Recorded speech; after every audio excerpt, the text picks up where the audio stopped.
ഞാൻ ആ ടിനുവിൻ്റെ പാസ്റ്ററിൻ്റെ ആ വീഡിയോ കണ്ടായിരുന്നു.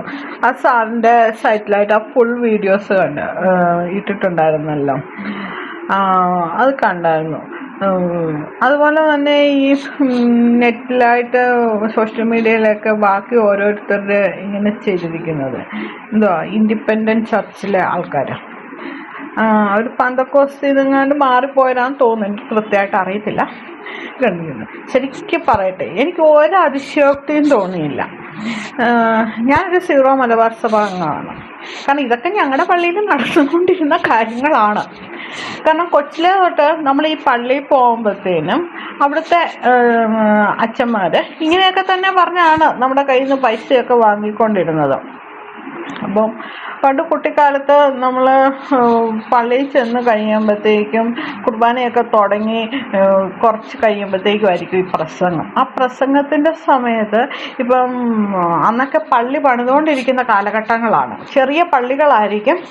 അപ്പോൾ ഒരു 10-20-24 വർഷം മുമ്പൊക്കെ എന്ന് പറഞ്ഞു കഴിഞ്ഞാൽ ആ പഴയ പള്ളി, പണ്ടുണ്ടായിരുന്ന പഴയ പള്ളി പണിത് പുതിയ പള്ളി ആക്കുക എന്നുള്ള ലക്ഷ്യത്തോടെ വന്നിരിക്കുന്ന അച്ഛന്മാരാണ്. മിക്കടത്തും കുഞ്ഞു പള്ളികളായിരിക്കും. സെമിത്തേരിയുടെ പാവടം എന്നാലും ചെറുതായിരിക്കും. അപ്പോൾ ഇതൊക്കെ ഒന്ന് ഇതൊക്കെ ഒന്ന് റെഡിയാക്കുക എന്നുള്ള മനോഭാവത്തോടെ വന്നിരിക്കുന്ന അച്ഛന്മാർ തന്നെയാണ് അന്നൊക്കെ അവിടെ വന്നിരുന്നുകൊണ്ടിരുന്നത്. അപ്പം ഇടവാംഗങ്ങൾ, ഒരു അച്ഛൻ പുതുതായിട്ട് വന്നു കഴിഞ്ഞാൽ ഇടവാംഗങ്ങളെ എല്ലാം കൂട്ടി ഈ പള്ളി പുതുക്കി പണിയുക എന്ന ഒരു ഇതോടെയാണ് വരുന്നത്. അപ്പം എല്ലാ സാധാരണ മനുഷ്യരായിരിക്കും, ദാരിദ്ര്യമൊക്കെ ആയിട്ട് ജീവിക്കുന്നവരായിരിക്കും. ചിലപ്പോൾ അവസാനം അച്ഛനെല്ലാം കൂടി പിടിച്ച് കൂട്ടിക്കഴിയുമ്പോഴത്തേക്കും കൂടത്തില്ല, പിന്നെ അത് നടന്നൊന്നും വരത്തില്ല. അങ്ങനെ വന്നു കഴിയുമ്പോഴത്തേക്കും അടുത്തത് എന്താന്ന് അവർ ചെയ്യുന്നതെന്ന് ചോദിച്ചു കഴിഞ്ഞാൽ അന്നത്തെ കാലത്ത് പെരുന്നാൾ ഭയങ്കര, പിന്നെ നെക്സ്റ്റ് ആർഭാടം ചെയ്യാൻ പറ്റുന്നത് പെരുന്നാളാണ്. പിന്നെ ഒരു കമ്മിറ്റിയൊക്കെ ഉണ്ടാക്കിയിട്ട് അവർ ആ പെരുന്നാൾ പിരിവെന്നും പറഞ്ഞുകൊണ്ട് ഈ കമ്മിറ്റിക്കാരാണെന്നും പറഞ്ഞാണ് ഓരോരുത്തർക്ക് ഓരോ തുക അങ്ങ് അടിച്ചേൽപ്പിക്കുകയാണ്. അത് നമ്മൾ കൊടുത്തിരിക്കണം. കൊടുത്തില്ലാത്ത ഭവിഷ്യത്തുകളാണ് ഇനി അടുത്തത്. ഒരു കുടിശ്ശിക എഴുതിയിടും. ഈ കുടിശ്ശിക എഴുതിയിട്ട് കഴിഞ്ഞാൽ പിന്നെ മാമോദീസ, ആദ്യ കുർബാന, കല്യാണം, ഇതിനൊന്നും കുറി തരത്തില്ല. ഇതൊന്നും നമുക്ക് നടത്താൻ പറ്റുന്ന ഒരവസ്ഥയല്ല.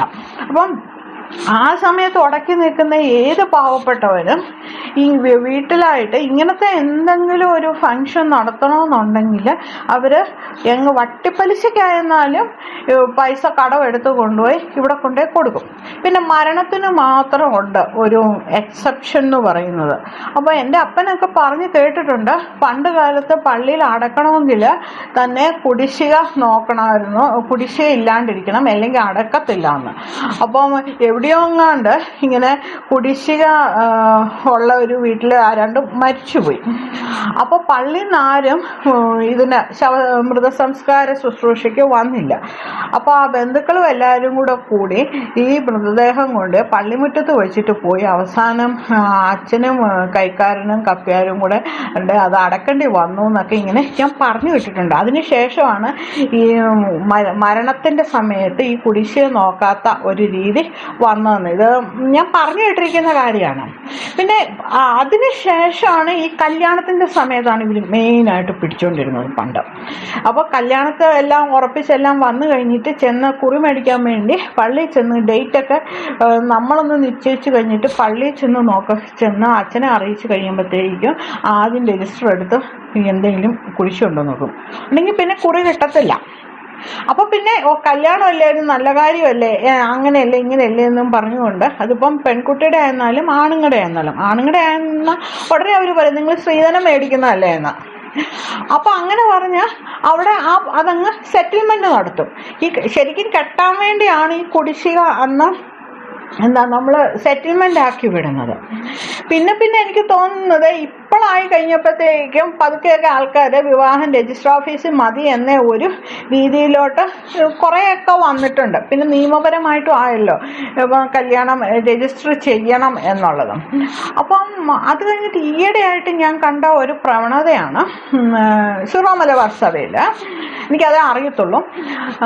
ഈ ആദ്യ കുർബാന എന്ന് പറഞ്ഞൊരു ചടങ്ങുണ്ട്. മാമോദീസ കഴിഞ്ഞിട്ട് ഒരു 4ാം ക്ലാസ് 5ാം ക്ലാസ് ഒക്കെ ആകുമ്പോഴത്തേക്കും 4ാം ക്ലാസ് 5ാം ക്ലാസ് ഒക്കെ ആകുമ്പോഴത്തേക്കും കുട്ടികൾക്ക് ആദ്യ കുർബാന സ്വീകരണം എന്ന് പറഞ്ഞൊരു ചടങ്ങുണ്ട്. അപ്പോൾ അത് നടത്താണ്ടിരിക്കാം.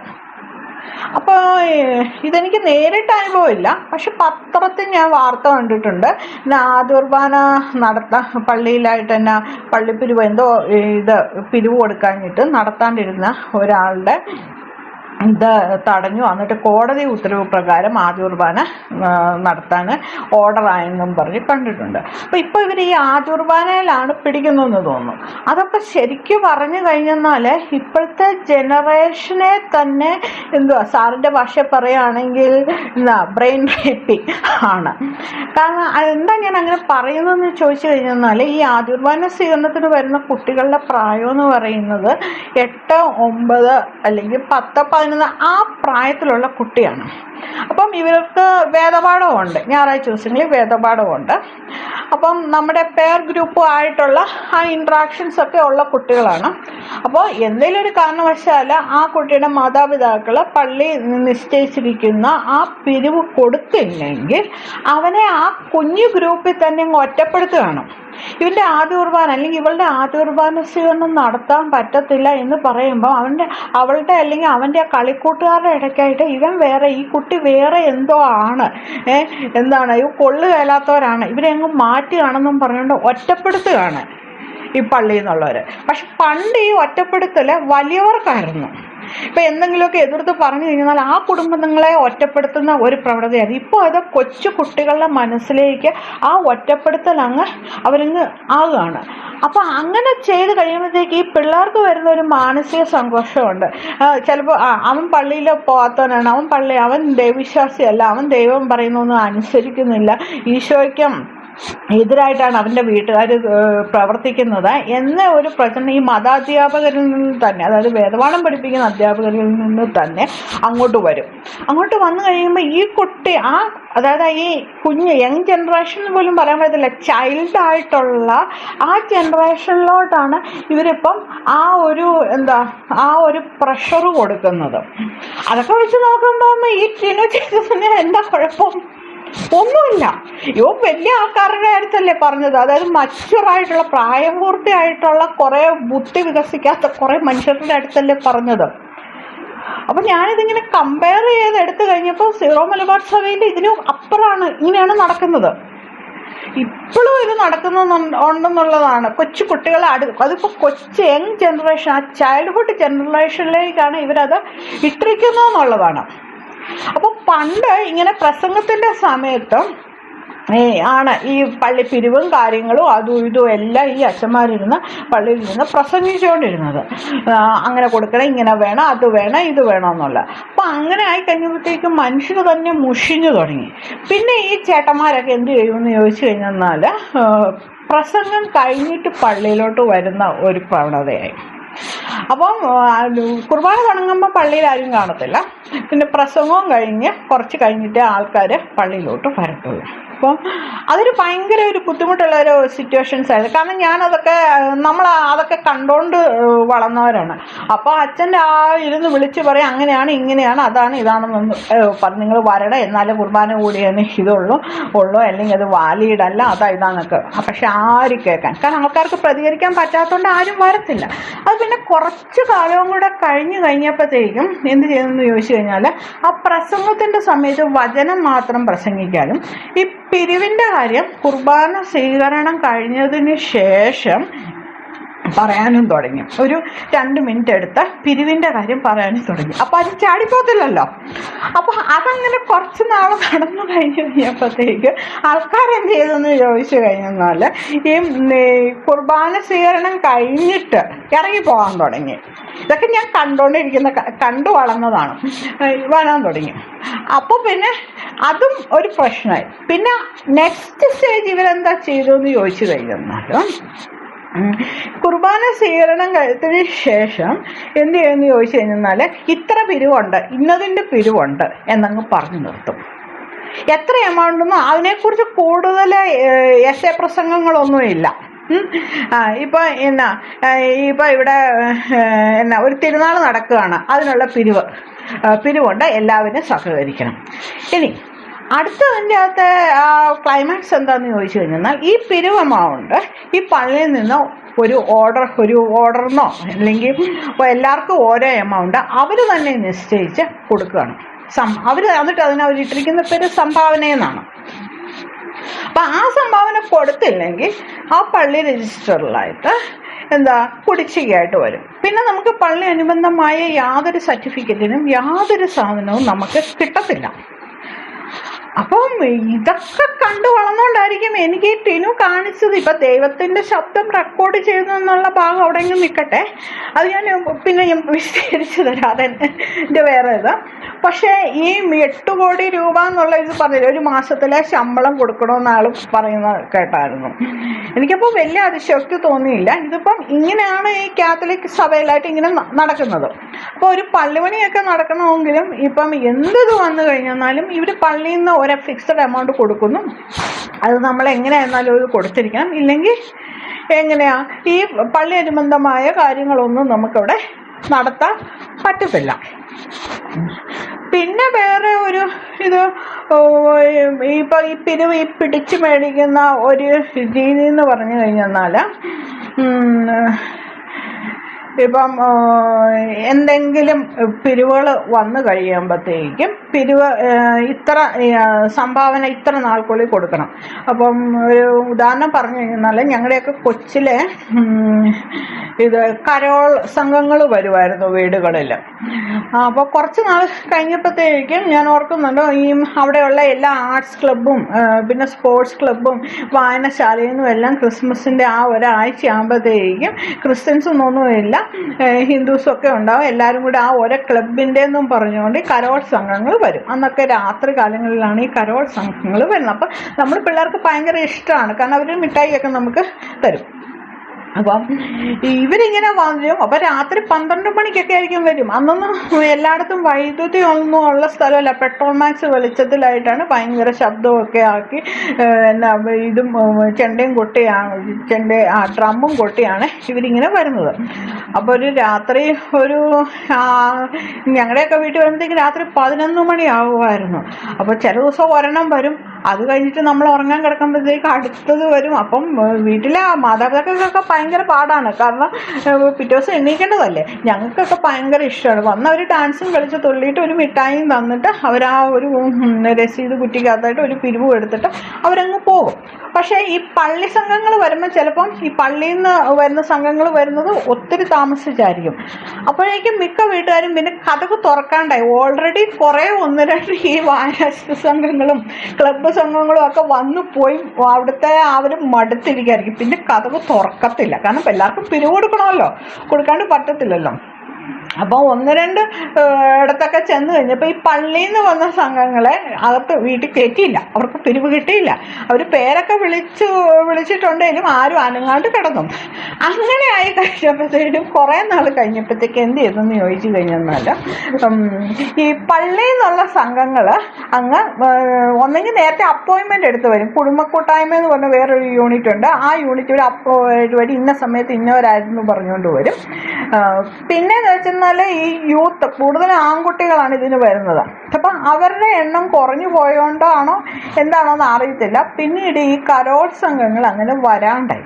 അപ്പോൾ കരോൾ ഇല്ലാണ്ട് ക്രിസ്മസിന് പറ്റത്തില്ലല്ലോ, അതൊരു നല്ലൊരു പിരിവിൻ്റെ ഒരു സോഴ്സാണ്.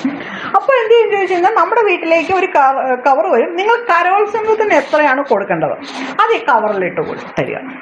കവർ വെറുതെ ഒന്നുമല്ല, നമ്മൾ പേരെഴുതി കൊടുക്കണം, നമ്മൾ ഇന്നയാളുടെ കവറാണെന്നും പറഞ്ഞുകൊണ്ട്. പിന്നെ അതുപോലെ തന്നെ ക്രിസ്മസ് പിരിവ്, നോയമ്പ് കാല പിരിവ് എന്നും പറഞ്ഞുകൊണ്ടുണ്ട്. അപ്പം നോയമ്പ് കാലത്ത് നമ്മൾ ഇറച്ചിയും മീനും ഒന്നും കഴിക്കാണ്ടിരിക്കുന്നതിൻ്റെ അതാണ് അവിടുത്തെ ഇറച്ചിയും മീനും കഴിക്കാണ്ടിരിക്കുന്നതിൻ്റെ ആ തുക എടുത്ത് വെച്ച് പിരിവായിട്ട് കൊടുക്കണം എന്നാണ് ക്രിസ്മസ് പിരിവ്. ഇതൊക്കെ ക്രിസ്മസിൻ്റെ അന്ന് കൊണ്ടുപോയി സ്തോത്രക്കാഴ്ച എന്നും പറഞ്ഞുകൊണ്ട് അവിടെ കൊണ്ടുപോയി നമ്മൾ ഇട്ടിരിക്കണം. അപ്പം ഈ കവറിലെല്ലാം പേരെഴുതണം, നമ്മുടെ പേരും അഡ്രസ്സ്. ആ ഒരു വീട്ടിലെ ഇപ്പം എന്താണ് വീട് XYZ ആണെങ്കിൽ ആ XYZ എന്നുള്ള ആ പേരും എഴുതി വേണം നമ്മൾ ഇടാൻ. അതെല്ലാം ഇട്ട് കഴിഞ്ഞിട്ട് ഒരാഴ്ച, അപ്പോൾ ക്രിസ്മസ് കഴിഞ്ഞിട്ട് അടുത്ത ആഴ്ചയൊക്കെ കഴിഞ്ഞ് കഴിയുമ്പോഴത്തേക്കും പള്ളിയിലായിട്ട് അനൗൺസ്മെൻറ്റ് വരും. ഇതാണ്ട് കവറ് അതായത് ക്രിസ്മസ് പിരിവ് ഇട്ടവരുടെ എല്ലാവരുടെയും പേര് അവിടെ പ്രസിദ്ധീകരിച്ചിട്ടുണ്ട്. നിങ്ങളുടെ പേരുണ്ടോ എന്ന് പോയി ചെന്ന് നോക്കാൻ പറയും. അതുപോലെ കരോളിൻ്റെ കവർ ഇട്ടിരിക്കുന്നവരുടെ എല്ലാവരുടെയും പേര് അവിടെ ഉണ്ട്, ഇട്ടിരിക്കുന്നതുണ്ടോ എന്ന് നോക്കാൻ പറയും. എന്തെങ്കിലും തിരുത്തലുണ്ടെങ്കിൽ പറയാൻ പറയും. ശരി, അന്ന് അപ്പം ആ പള്ളിയുടെ അവിടെയായിട്ട് നോട്ടീസ് ബോർഡിലായിട്ട് ഈ ലിസ്റ്റ് ഇട്ടിട്ടുണ്ടായിരിക്കും. ആ ലിസ്റ്റിലായിട്ട് നമ്മുടെ പേരില്ലെങ്കിൽ നമ്മളിന്ന് പറയും എല്ലാം ഇങ്ങനെയാണ് ഇട്ടായിരുന്നു. അതെന്താണെന്ന് വെച്ചാൽ അതിൻ്റെ ബാക്കി പത്രം എനിക്ക് അറിയത്തില്ല. അതിൻ്റെ ഏറ്റവും ഒരു ട്രാജഡി ആയിട്ടുള്ളൊരു സംഭവം, ഏറ്റവും നമുക്ക് വേദനിപ്പിക്കുന്ന ഒരു സംഭവം എന്ന് പറഞ്ഞാൽ ഇതൊന്നുമല്ല. അത് അടുത്ത ആഴ്ചയും പറയും ഇതിങ്ങനെയാണ്, കുറച്ച് പേരും കൂടെ ഇടാനുണ്ട്, അവരും ഇടണമെന്ന് പറയും. അങ്ങനെ ഒരു ജനുവരി പകുതിയൊക്കെ ആകുമ്പോഴത്തേക്കും ഒരു അനൗൺസ്മെൻ്റ് ഉണ്ടാവും. ഇന്ന് നോട്ടീസ് ബോർഡിലായിട്ട് ഇതുവരെ പിരിവ് തരാത്തവരുടെ, അതായത് ഇതുവരെ കവർ ഇടാത്തവരുടെ പേരുകൾ പ്രസിദ്ധീകരിച്ചിട്ടുണ്ട്.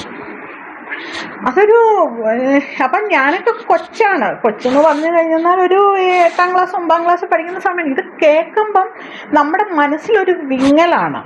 കാരണം സ്നേഹിക്കണം, സഹായിക്കണം, ഒരു കൈ കൊണ്ട് കൊടുക്കുന്ന മറ്റൊരു കൈ അറിയരുത്, അങ്ങനെയൊക്കെ പറഞ്ഞ് പഠിപ്പിച്ചിട്ട് ഒരു വീട്ടുകാരെ മൊത്തമാണ് അപമാനിക്കുന്നത് അവിടെ.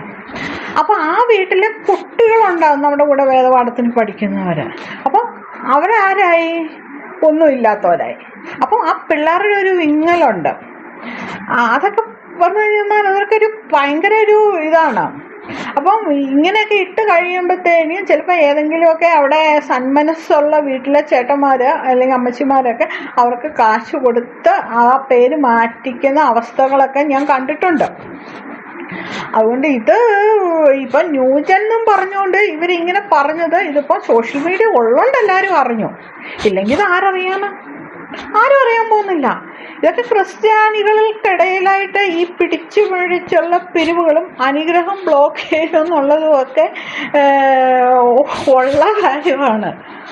അത് വലിയ പുതിയൊരു സംഭവമായിട്ട് എനിക്കിതിപ്പോൾ ഇൻഡിപെൻഡൻറ്റ് ചർച്ചാണ്, അതുകൊണ്ട് പുതിയൊരു സംഭവമായിട്ടൊന്നുമില്ല. ഇപ്പം ഞങ്ങളുടെയൊക്കെ പള്ളിയിൽ നിന്ന് ഇങ്ങനൊരു ന്യൂസൊന്നും പുറത്തോട്ട് പോകത്തില്ല. അതാണ് അതിൻ്റെ അകത്ത് വേറൊരു കാര്യം. കാരണം മൊബൈൽ ഫോൺസ് ഒന്നും അലൗഡഡ് അല്ല എന്നൊക്കെ പറഞ്ഞ് ഇപ്പോൾ അവിടെ ഇവിടെയൊക്കെ എഴുതി വെച്ചിട്ടുണ്ട്. അത് പള്ളിയുടെ സമയത്ത് യൂസ് ചെയ്യാൻ പറ്റത്തില്ല. പിന്നെ ഇത് കുറച്ചും കൂടി ബുദ്ധിയുള്ളവരല്ലേ, അങ്ങനെയാണ് ഇങ്ങനെയാണെന്നൊക്കെ. അപ്പം ഇങ്ങനത്തെ ഒന്നും റെക്കോർഡിങ്സ് ഒന്നും അങ്ങനെ അധികമൊന്നും അങ്ങനെ പോകത്തില്ല. പിന്നെ അത്രയ്ക്ക് നട്ടലുള്ള ആരെങ്കിലും ഒക്കെ ഉണ്ടെങ്കിൽ ഇങ്ങനത്തെ ഇതൊക്കെ പുറത്തോട്ടൊക്കെ പോകത്തുള്ളൂ, അല്ലെങ്കിൽ അതൊന്നും വെളിയിലൊന്നും പോകത്തില്ല. പിന്നെ എനിക്ക് തോന്നുന്നത് ഈ ടിനു എന്ന് പറയുന്ന ആൾ കുറച്ച് ഓൺലൈനിലും കൂടെ പിരിവ് നടത്താൻ വേണ്ടിയാണെന്ന് തോന്നുന്നു. ഇപ്പം നമ്മുടെ ജിപേയും അങ്ങനെയൊക്കെ ഉണ്ടല്ലോ, ഈ ക്രൗഡ് ഫണ്ടിങ് അങ്ങനെയൊക്കെ ഉള്ള രീതിയിലായിട്ടും കൂടെ പുള്ളി ഒന്നും കൂടെ ടെക്നോളജി ഒന്ന് യൂസ് ചെയ്യാൻ വേണ്ടി ആണെന്ന് തോന്നുന്നു. അപ്പം കുറേ ഈ പാസ്റ്റർമാർ പോലെ ഈ ഉള്ളവരുടെയൊക്കെ ഇത് ഇട്ടിട്ടുണ്ടായിരുന്നല്ലോ. അപ്പം ഞാൻ അവരുടെയൊക്കെ ഇങ്ങനിപ്പം ഇത് നോക്കിക്കഴിഞ്ഞാൽ ഇവരുടെയൊക്കെ തന്നെയാണ് ഈ പൊങ്ങി വരുന്നത്. അപ്പം ഓരോരുത്തരൊക്കെ പറയുന്നുണ്ട് എന്നെ ധനവാനാകാനാണ്, ഏതോ ഒരാളിങ്ങനെ പറയുന്നുണ്ട് ധനവാനാകാനാണ് ദൈവത്തിന് ഇഷ്ടം ധനവാനാണെന്നാണ്. ഇതൊക്കെ കത്തോലിക്ക സഭയിൽ നടക്കുന്ന കാര്യങ്ങളാണ്.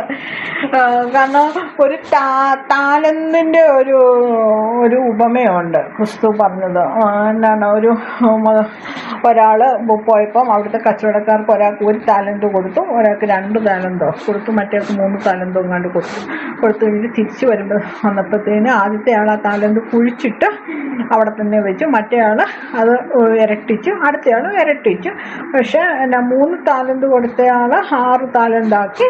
എനിക്ക് കൃത്യം താലന്ത് എത്രയാണെന്ന് എനിക്കിപ്പോൾ ഓർമ്മയില്ല ആക്കി. അപ്പം ഏറ്റവും കൂടുതൽ താലന്ത് കിട്ടിയ ആൾ അത് ഇരട്ടിപ്പിച്ചപ്പം ഒരു വലിയൊരു എമൗണ്ട് കിട്ടി. ഇപ്പം 6 താലന്താണെന്നോ കിട്ടി. അപ്പം അയാൾക്ക് അതും കൂടെ കുറച്ചും കൂടെ കൂടുതൽ അങ്ങ് കൊടുത്തു, അത്രയും തന്നെ കൊടുത്തു. അപ്പം ഉള്ളവന് വീണ്ടും കൊടുക്കപ്പെടും, ഇല്ലാത്തവനെ ശപിക്കും എന്നൊക്കെ പറഞ്ഞുകൊണ്ട് ഇല്ലാത്തവനില്ല, നിങ്ങൾ അധ്വാനിച്ച് ദൈവത്തിന് കൊടുക്കാനുള്ളത് കൊടുക്കണം, എന്നാലേ ദൈവം നിങ്ങൾക്ക് കിട്ടത്തുള്ളൂ, അല്ലെങ്കിൽ അതുപോലെ ആയി പോകും എന്നൊക്കെ പറഞ്ഞുള്ള ഈ ഉപമകൾ വെച്ച് തന്നെയാണ് ഇവിടെ സീറോ മലബാർ സഭയിലായിട്ട് പള്ളി പണിതതും, പിന്നെ പള്ളി പണിത് കഴിഞ്ഞിട്ട് ഉടനെ സെമിത്തേരി പണിതതും, അത് കഴിഞ്ഞിട്ട് തൊട്ടടുത്ത് സ്കൂളുണ്ടെങ്കിൽ സ്കൂളും, പിന്നെ പള്ളിമേടയും, പിന്നെ ഇപ്പം ടൗണിലൊക്കെ ഉള്ള പള്ളികളാണെങ്കിൽ അതിൻ്റെ ആ പള്ളിയോട് ചേർന്ന് കിടക്കുന്ന സ്ഥലത്തായിട്ട് കുറേ കടമുറികളും എല്ലാം പണിതത് ഈ ആൾക്കാരെ ഇങ്ങനെ തന്നെ പറഞ്ഞാണ്. എന്താ ഈ ബ്രെയിൻ വാഷിങ്, ഈ പേടിപ്പിച്ച് തന്നെയാണ്. അതിന് യാതൊരു ഡൗട്ടും ഉള്ള കാര്യമല്ല. അത് അന്നത്തെ കാലത്ത് പുറത്ത് പറഞ്ഞില്ല. അന്നത് എതിർത്തുന്ന വീട്ടുകാരെ ശരിക്കും പറയുകയാണെങ്കിൽ നശിപ്പിച്ച് കൊടുത്തിട്ടുമുണ്ട് പലയിടങ്ങളിൽ. കാരണം സ്കൂളുകളിലൊക്കെ, അതുപോലെ പള്ളിയോട് ചേർന്ന് സ്കൂളുകളൊക്കെ ഉണ്ടല്ലോ, ആ സ്കൂളുകളിലൊക്കെ സ്വന്തം, അതായത് ആദ്യകാലത്ത് പണ്ട് കാലത്തെ സ്കൂളുകളിലൊക്കെ എന്താണ് അവിടെ കിടന്ന് അവിടെ അധ്വാനിച്ച് പിള്ളേരെ പഠിപ്പിച്ച് മാഷുമാരൊക്കെ ഉണ്ട്. അപ്പം അത് സ്വന്തം വീടിനെ കഴിഞ്ഞ് സ്കൂളിന് വേണ്ടി നടന്നിരുന്ന മാഷുമാരൊക്കെ ഉണ്ട്. അപ്പം ചില ഈ അച്ഛന്മാർ വന്നു കഴിയുമ്പോൾ മാനേജ്മെന്റ് മാറുമല്ലോ. അപ്പം കുറച്ച് പൈസ വെട്ടിക്കാനും പിടിക്കാനും ഒക്കെ ആയിട്ട് ഈ മാനേജർ അച്ഛൻ പല പണികളും ചെയ്യും. അപ്പം ഇതൊക്കെ ചോദ്യം ചെയ്യുന്നവരെ എന്തെങ്കിലും സസ്പെൻഷൻ ആക്കുന്നു, പിന്നെ ഡിസ്മിസലാക്കുന്നു. അപ്പം അതിൽ നിന്ന് ഇത് ചെയ്തിട്ട് അവര് കാത്തലിക് ഇതിൽ നിന്ന് പുറത്തു പോയവരുണ്ട്, പുറത്തു പോയിട്ട് പന്തക്കോസ്റ്റിൽ ചേർന്നവരുണ്ട്. അങ്ങനെ മൊത്തത്തിൽ കശപിശയാക്കി പല കേസുകളും നമുക്ക് ഇങ്ങനെ കേട്ടിട്ടുണ്ട്. അതുമല്ല നമുക്ക് അറിയാവുന്നവരും ഉണ്ട് അങ്ങനെ ഇതായി പോയവർ. അപ്പം ഇത് കണ്ടു കഴിയുമ്പോൾ ആ ഇടവകയിലെ ആൾക്കാർ മൊത്തം കണ്ടില്ലേ, ഇങ്ങനെ എതിർത്ത് പറഞ്ഞു കഴിഞ്ഞപ്പോഴത്തേക്ക് അവനെ നശിപ്പിച്ചു. കാരണം എതിർത്ത് പറയാൻ ചങ്കൂറ്റുള്ള ഒരാളുണ്ടെങ്കിൽ അയാളെ മൊത്തത്തിൽ, കാരണം ശ്രദ്ധിച്ചാൽ അറിയാം, ഈ ക്രിസ്ത്യൻസ് കൂടുതലായിട്ട് താമസിക്കുന്ന സ്ഥലത്ത് ക്രിസ്ത്യൻസ് തന്നെ കുറേ പേരുണ്ടാവും. അപ്പോൾ ആ ഒരു ഭൂപ്രദേശത്ത് അല്ലെങ്കിൽ ആ ഒരു ഗ്രാമപ്രദേശത്ത് എന്താണെന്ന് വെച്ചാൽ ഇവരെ അങ്ങ് ഒറ്റപ്പെടുത്തുകയാണ്. ടൗണിലോട്ട് ചെന്ന് കഴിയുമ്പം ആ പ്രശ്നം ഫേസ് ചെയ്യത്തില്ല. ഇപ്പോൾ ഒരു ഫ്ലാറ്റിൽ ഇങ്ങനെ ഫ്ലാറ്റ് സിസ്റ്റം ആണെങ്കിൽ അടുത്തടുത്ത് വീടുകളാണ്, അവിടെ ഹിന്ദുക്കളുണ്ട്, മുസ്ലിംസുകളുണ്ട്, ക്രിസ്ത്യൻസ് ഉണ്ട്. ക്രിസ്ത്യൻസ് തന്നെ പലതരത്തിലുള്ളവരുണ്ട്. പിന്നെ പലരും ജോലിക്ക് വന്നിരിക്കുന്നവരാണ്. അപ്പോൾ അവർക്ക് ആ അറ്റാച്ച്മെൻ്റ് ഒക്കെ വളരെ മാറിയിരിക്കുന്നവരാണ്. പിന്നെ സ്വന്തമായിട്ട് വീടുള്ളവർ, അങ്ങനെ പല രീതിയിലുള്ളവരുണ്ട്. അപ്പോൾ അവർക്ക് ആ ഒറ്റപ്പെടൽ, അങ്ങനെ ജീവിക്കുന്നവർക്ക് ആ ഒറ്റപ്പെടൽ അങ്ങനെ ഫീൽ ചെയ്യില്ല. പക്ഷെ ഗ്രാമപ്രദേശങ്ങളിലായിട്ട് അതങ്ങനെയല്ല. അപ്പോൾ ഇവർക്കതങ്ങ് അവരങ്ങ് മൊത്തത്തിൽ അങ്ങ് ഒറ്റപ്പെടുത്തി കഴിയുമ്പോഴത്തേക്ക് അത് സർവൈവ് ചെയ്യാന്ന് പറഞ്ഞു കഴിഞ്ഞാൽ അതൊരു ഭയങ്കര ബുദ്ധിമുട്ടുള്ള കാര്യമാണ്, പ്രത്യേകിച്ച് ഗ്രാമപ്രദേശത്ത്. കാരണം ആ വീട്ടിൽ തന്നെ പല ഏജ് ഗ്രൂപ്പിലുള്ളവർ കാണും. സീനിയർ സിറ്റിസൺ ആയിട്ടുള്ളവർ, ഒരു 60s 70s ഒക്കെ ഉള്ളവരായി കണ്ടു കഴിയുമ്പോഴത്തേക്കും അവർ മറ്റവരുടെ ഗ്രൂപ്പിൽ നിന്ന് അങ്ങ് പതുക്കെ കട്ടൗട്ടാവും. പിന്നെ മധ്യവയസ്കർ കാണും. ഏറ്റവും കൂടുതൽ ഇത് അഫക്റ്റ് ചെയ്യുന്നത് സ്കൂളിൽ പഠിക്കുന്ന കുട്ടികളെയാണ്. അപ്പം ആ ഗ്രാമത്തിൽ തന്നെ സ്കൂളിലായിരിക്കുമല്ലോ അവരുടെ കുട്ടികളും പഠിക്കുക ഒട്ടുമുക്കാലും. അപ്പം അവിടെ അങ്ങ് ഒറ്റപ്പെടും. പിന്നെ ടീനേജേഴ്സിൻ്റെ ആ ലെവലിലായിട്ട്, കാരണം അവരെ അങ്ങ് ഒറ്റപ്പെടുത്തി കഴിയുമ്പോൾ ആ ഒരു ആ ബാരിയർ ഒന്ന് ചാടിക്കടക്കണമെന്നുണ്ടെങ്കിൽ നല്ല വിൽ പവർ ഉണ്ടെങ്കിൽ മാത്രമേ പറ്റത്തുള്ളൂ. അപ്പം ഇങ്ങനത്തെ പൊല്ലാപ്പിനൊന്നും പോണ്ട എന്നും വെച്ചുകൊണ്ടാണ് ആൾക്കാർ അങ്ങ് മിണ്ടാണ്ടിരിക്കുന്നത്. പിന്നെ ഈ പള്ളിയോട് ഈ കമ്മിറ്റികളിലും ഇതിലും ഒക്കെ നല്ല പണക്കാരാണ്. എന്ന് വെച്ചാൽ പൂത്ത കാശെന്ന് പറയുന്ന ആ ഒരു ടൈപ്പ് ആൾക്കാരുണ്ടാവും. അപ്പം അവർക്ക് പൂത്ത കാശ് പെട്ടെന്ന് കിട്ടുന്നെങ്കിൽ എവിടെയെങ്കിലുമൊക്കെ പൂത്താലല്ലേ ഉണ്ടാകത്തുള്ളൂ. അപ്പം അവരെപ്പോഴും ഇങ്ങനെ സംഘടന ഇതിലും ഈ പള്ളിയോടുമൊക്കെ ഇങ്ങനെ ചേർന്ന് നിന്ന് എല്ലാവരോടും നമ്മുടെ ഇപ്പോഴത്തെ ഒരു മാർക്കറ്റിംഗ് മാനേജേഴ്സ് വരുന്ന പോലെ എന്ത് വന്നാലും ചിരിച്ചും അതൊന്നും ഞങ്ങൾക്കറിയില്ല, അതൊക്കെ അച്ഛൻ്റെ ഇതാണ്. പക്ഷെ ഇവരാണ് നന്നായിട്ട് അവിടെ എരുതിയിൽ എണ്ണ ഒഴിച്ച് കൊടുക്കുന്നത് പോലെ ഇങ്ങനെ ഒഴിച്ചൊഴിച്ച് അച്ഛനും കൊടുക്കും. അതിൻ്റെ ഒപ്പം അച്ഛൻ എന്നും പറഞ്ഞുകൊണ്ട് ആ വികാരിയായിട്ടിരിക്കുന്ന ആള് നിഷ്പക്ഷനാണെന്നൊന്നും പറയുന്നൊന്നുമില്ല. പുള്ളിയായിരിക്കും ഇതിൻ്റെ ആ ഒരു ചരട് വലിച്ചുകൊണ്ട് ഇങ്ങനെ നടന്ന് ഈ ഇടവകകളിൽ കൂടെ ഇടവകയിലെ എല്ലാ വീട്ടിൽ കൂടെ ഇങ്ങനെ പിരിവിൻ്റെ ഇതിനും എല്ലാം ഇങ്ങനെ ചെയ്യുന്നത്. പിന്നെ എൻ്റെ കുട്ടിക്കാലത്തൊന്നും ഇങ്ങനെ വിളവിൻ്റെ ഒരു വേണം, ഒരു പാട്ട് വേണമെന്നൊന്നും പറഞ്ഞു വരുന്ന ഒരു സംവിധാനം ഇല്ലായിരുന്നു. അങ്ങനെ വിളവെടുപ്പ് ഉത്സവം അങ്ങനെയൊക്കെ പറഞ്ഞുകൊണ്ട് പിന്നെ കുറേ കഴിഞ്ഞപ്പോഴത്തേനും അങ്ങനെയൊക്കെ ഒരു തുടങ്ങി. എനിക്ക് തോന്നുന്നു എപ്പോഴാണാവോ അത് വിളവെടുപ്പിൻ്റെ ഉത്സവം എന്ന് പറഞ്ഞുകൊണ്ട് വീടുകളിലായിട്ട് മിഷൻ ലീഗിൻ്റെ കുട്ടികൾ വന്നിട്ട് നിങ്ങൾ വീട്ടിൽ ഉൽപ്പാദിപ്പിക്കുന്നതിൻ്റെ ഒരു ദിവസത്തെയോ ഒരാഴ്ചത്തെയോ അതോ ഒരു മാസത്തെയോ ഏതാണ്ടൊരു ഇത് തരണമെന്നും പറഞ്ഞുകൊണ്ട് വരുമായിരുന്നു. ഇത് ഇൻട്രൊഡ്യൂസ് ചെയ്യുന്ന സമയത്ത് എനിക്കൊന്ന് ആ സമയത്ത് ഞാൻ കോളേജ് ആ ടൈമിൽ എന്തെങ്കിലും ഉണ്ടായിരുന്നു. ആ സമയത്തൊക്കെ ഈ വികാരി അച്ഛന്മാർ വീട്ടിൽ വന്നിരുന്ന് പിടിച്ച് മേടിച്ചുകൊണ്ട് പോകുമായിരുന്നു. അപ്പം പുള്ളി എന്തെങ്കിലും ഈ വികാരിയച്ഛൻ എന്ന് പറയുന്ന സംഭവം ഒരു ദിവസം വരും ഈ ആഴ്ച വരുമെന്ന് പറയും. ഇത് അപ്പോൾ വരുമ്പോഴത്തേക്ക് എന്തെങ്കിലും വല്ല 10 20 അല്ലെങ്കിൽ 10 50 രൂപ കൊടുത്തു വിടാൻ നോക്കും. അപ്പം ഞാനിങ്ങനെ കേട്ടിട്ടുണ്ട് ഈ കാഞ്ഞിരപ്പള്ളി ഈ സ്ഥലങ്ങളിലൊക്കെ, അതായത് മെയിനായിട്ട് റബ്ബറുള്ള സ്ഥലങ്ങളിലായിട്ട് ചെന്ന് കഴിയുമ്പോൾ അന്നത്തെ റബ്ബർ ഷീറ്റ് അവിടെ ഉണങ്ങാനിട്ടിരിക്കും. അപ്പം അച്ഛൻ ചെന്നിട്ട് അന്ന് ആ ഉണങ്ങാനിട്ടിരിക്കുന്ന റബ്ബർ ഷീറ്റ് എടുത്തുകൊണ്ട് പോയിരിക്കുന്ന ഈ പാതിരിമാരുണ്ട്. ഇല്ലെന്ന് പറയാണ്ടിരിക്കാൻ പറ്റത്തില്ല. കാരണം എൻ്റെയൊക്കെ കൂട്ടത്തിൽ പഠിച്ച പിള്ളേരിരുന്ന് കരഞ്ഞിട്ടുണ്ട്. കാരണം ഫീസിനും അതിനും ഇതിനും വേണ്ടി ഇത്ര റബ്ബർ ഷീറ്റായി കഴിഞ്ഞാൽ, അല്ലെങ്കിൽ ബുക്കിന് വേണ്ടി ഇത്ര റബ്ബർ ഷീറ്റ് വീട്ടിൽ കിട്ടിയാലേ ഞങ്ങൾക്ക് 2-3 പേർക്ക് ഇതിനെ ഉള്ളൂ എന്ന് പറഞ്ഞിട്ട് അത് അച്ഛൻ എടുത്തുകൊണ്ട് പോയി എന്ന് പറഞ്ഞ് കരഞ്ഞ പിള്ളേരെ കൃത്യമായിട്ട് അറിയാം. അപ്പം അതുണ്ട്. അതുപോലെ തന്നെ ഇങ്ങനെ വീട്ടിൽ വന്ന് കോഴിയൊക്കെ ഉള്ള ഈ നാട്ടിലല്ലേ കോഴി ഉണ്ടാവും. അപ്പം അന്നത്തെ കോഴിമുട്ട എടുത്തുകൊണ്ട് പോകുന്നവർ ബലമായിട്ട് എടുത്തുകൊണ്ട് പോയവരുണ്ട്. പിന്നെ ചിലർ പിന്നെ കുറച്ചും കൂടെ ഇവർ ഇത്രയും കൂടെ മയമാണ് മയത്ത് വന്നിട്ട് ഇതാ ഇപ്പം കുരുമുളകുള്ളവർ, ഏലക്ക ഉള്ളവർ, റബ്ബറുള്ളവർ, നിങ്ങളുടെ ഏകദേശം ഇത്ര ഒരേക്കറിന് ഒരു ദിവസം ഇത്ര കിട്ടും എന്ന് ഇവർക്കൊരു കണക്കുണ്ടല്ലോ, അത് വെച്ച് ഇത്രയും തരണം എന്ന് പറഞ്ഞിട്ട് പോകുന്നവരുണ്ട്. ഈ ഗുണ്ടായസം കാണിച്ച് ഇങ്ങനെ പിടിച്ചെടുത്തുകൊണ്ട് പോകുന്നതിൻ്റെ വേറെ ഒരു വേഷനായിട്ട് ഇതിങ്ങനെ തരണം എന്നും പറഞ്ഞിട്ട് തന്നില്ലെങ്കിൽ അതവിടെ കുടിശ്ശികയാണ്. അപ്പോൾ എനിക്ക് ഇപ്പം ഒരു ചേട്ടനുണ്ട്, എനിക്ക് കൃത്യമായിട്ട് അറിയാവുന്നതാണ്. അപ്പോൾ ആ ഇടവകെ മൊത്തം ഈ പാതിരിമാർ ഇങ്ങനത്തെ പരിപാടിയാണ്. അപ്പം പുള്ളിക്ക് കുറച്ച് കൃഷിസ്ഥലം കുറച്ച് കൂടുതലുണ്ട്. അപ്പം കാച്ചിലും ചേനയും ചേമ്പും വാഴക്കൊലയും അങ്ങനെ കുറേ ഇങ്ങനെ കാർഷിക വിളകളുണ്ട്, മത്തനും ഒക്കെ ഉണ്ട്. അപ്പോൾ ഈ നാട്ടിൽ ബാക്കിയുള്ള പാവങ്ങളുടെയൊക്കെ ഇങ്ങനെ പിടിച്ചിങ്ങനെ എടുത്തിന്ന് വന്നിട്ട് ഈ ചേട്ടൻ്റെ അടുത്ത് ചെന്നുമ്പോഴത്തേക്കും പുള്ളി എന്ത് ചെയ്തെന്ന് ചോദിച്ചാൽ ഈ ചേനയൊക്കെ വലുതാണ്, ചെറിയ കുഞ്ഞ് ന്യൂജ ചേനകളൊന്നുമില്ല, വലിയ ചേന. ഒരു ചേനയൊക്കെ 10-15 കിലോ കാണുന്ന വലിയ ചേനയാണ്. അതും എല്ലാം കൂടെ കൂട്ടി അങ്ങ് ഇട്ട് കൊടുത്തു, ഒരു മല പോലെ. ഒരു 5-6 ചേനയും കുറേ കാച്ചിലും ചേമ്പും ഒരു 5-6 വാഴക്കൊലയും എല്ലാം. പിന്നെ ചക്കയുടെ സമയമായിരുന്നെന്ന് തോന്നി, ഇടിഞ്ചക്കയൊക്കെ. പിന്നെ തെങ്ങുണ്ടായിരുന്നു. അപ്പം കുറച്ച് പൊതിക്കാത്ത തേങ്ങകൾ അന്നേരം തേങ്ങ ഇടുന്ന ആ സമയത്തും കണ്ട വന്നത് എല്ലാം കൂടെ എടുത്തിട്ടിട്ട് ഈ മിഷ്ലീക്ക് പിള്ളേരും ഈ ആണ് മെയിനായിട്ട് വരുന്നത് ഈ മേടിക്കാൻ. പിന്നെ അച്ഛനും ഉണ്ട്. പിന്നെ യുവതിയിൽ കുറച്ച് വലിയ തണ്ടും തടിയുള്ള കുറച്ച് ആൺപിള്ളേരും അങ്ങനെയാണ് വരുന്നത്.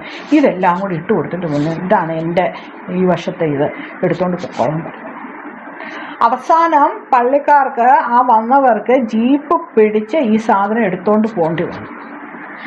അങ്ങനെ ചെയ്തവരും ഉണ്ട്. അപ്പം പിന്നെ പിറ്റേ വർഷം എന്താണ് ആ പള്ളിയിൽ സംഭവിച്ചത് എന്താണെന്ന് ചോദിച്ചു കഴിഞ്ഞാലും പറഞ്ഞു, നിങ്ങൾ കാർഷിക വിളയായിട്ട് ഈ അച്ഛൻ തന്നെയായിരുന്നു ഈ കാർഷിക വിളയുടെ ഇത് വേണ്ട, അത് കൊടുത്തുവിടുമ്പോൾ അതിനൊരു പൈസ വെച്ചിട്ട് അതിനൊരു വില ഇട്ടിട്ട് ആ വില തന്നാൽ മതി എന്ന് പറഞ്ഞു. ഇങ്ങനെ ഇടയ്ക്കോടെ ഓരോ പണി കൊടുക്കുന്നവരും ഉണ്ട്, ഇല്ലെന്നില്ല. പക്ഷേ ഇതെല്ലാം മൊത്തത്തിൽ ഒരു മുള്ളുവേലിക്കകത്ത് ഇങ്ങനെ കിടന്ന് ഇങ്ങനെ കറങ്ങുന്നു എന്ന് മാത്രമേ ഉള്ളൂ. ഇതിൻ്റെ പുറത്ത് ചാടിച്ചൊന്നും നടക്കത്തൊന്നും ഇല്ല. ഇല്ലെങ്കിൽ മെയിനാണ് ഇപ്പം എല്ലാ മനുഷ്യരും കല്യാണം ഞങ്ങൾ പുറത്ത്, ഇപ്പം പ്രത്യേകിച്ച് ക്രിസ്ത്യൻ ഇതിലായിട്ട് കല്യാണം ഞങ്ങൾ രജിസ്റ്റർ ഓഫീസിലേ ചെയ്യുന്നു. ഇപ്പം അത് നിയമമാണല്ലോ രജിസ്റ്റർ ഓഫീസിൽ ചെയ്യണം എന്നുള്ളത് ഉള്ളൂ എന്നൊരു തീരുമാനത്തിൽ എത്തിക്കഴിഞ്ഞു കഴിഞ്ഞാൽ ഇത് തീർന്നു. ഇവരുടെ യാതൊന്നും നടക്കത്തില്ല. ഇപ്പം ഹിന്ദുക്കളുടെ രീതിയിൽ ആണെങ്കിൽ അത് ദാറ്റ് ഈസ് എ കൾച്ചർ, ഒരു സിവിലൈസേഷനാണ്, അതിൻ്റെ ഒരു ഭാഗമായിട്ടുള്ളതാണ് ഈ ഹിന്ദുയിസം എന്നുള്ളത്. അപ്പം ഹിന്ദു ആയ ഒരു അപ്പനും അമ്മയ്ക്കും ഒരു കുട്ടി ജനിച്ചു കഴിഞ്ഞെന്നാൽ അത് ഹിന്ദു ആണ്. But in the case of Christian, ഒരു ക്രിസ്ത്യനായ അല്ലെങ്കിൽ ആർസിയിലായാലും മാർത്തോമയിലായാലും ഈ യാക്കോബയത്തിലായാലും എവിടെ ആയിരുന്നാലും ഒരു കുട്ടി ജനിച്ചു കഴിഞ്ഞാൽ അത് ക്രിസ്ത്യൻ അല്ല. മാമോദീസ മുക്കുന്നിടം വരെ അത് ക്രിസ്ത്യൻ അല്ല. അപ്പോൾ ജനിച്ചു കഴിഞ്ഞിട്ട് ഇപ്പം 3, 4, 5 ഇങ്ങനെ ക്രിട്ടിക്കൽ ഇതിലായിട്ടൊക്കെ ഉണ്ടാകുന്ന കുട്ടികളുണ്ടല്ലോ, ഈ അണ്ടർ വെയ്റ്റിലൊക്കെ ഉണ്ടാകുന്ന കുട്ടികൾ ഇങ്ങനെ മരിച്ചു പോയി കഴിയുമ്പോൾ ഞാനിങ്ങനെ കേട്ടിട്ടുണ്ട് അവിടെയായിട്ട് തന്നെ പള്ളിയിൽ അടക്കത്തില്ല, കാരണം മാമോദിസ മുക്കിയില്ല എന്നൊക്കെ.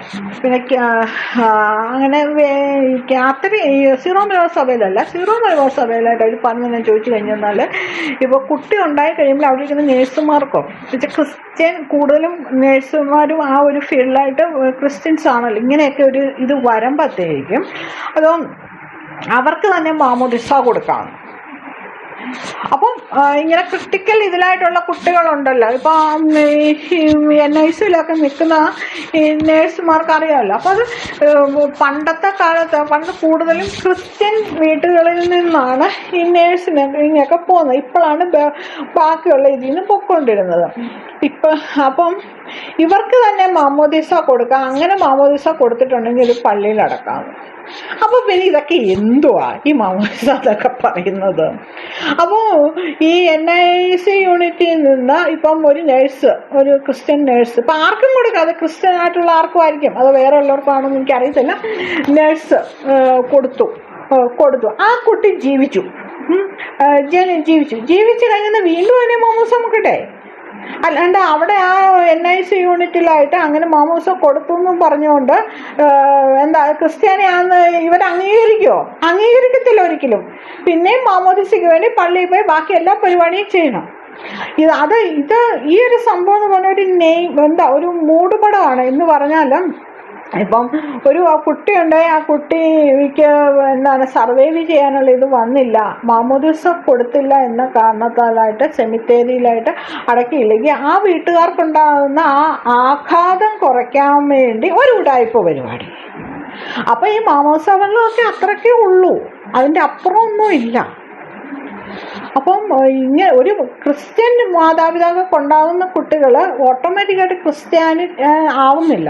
അപ്പം അങ്ങനെ ഒരു സിസ്റ്റം വന്നു കഴിഞ്ഞാൽ ഈ മാമോദിസ മുക്കിയാൽ മാത്രമേ ക്രിസ്ത്യൻ ആവത്തുള്ളൂ എന്ന് ഉള്ള ആ ഇതങ്ങ് മാറും.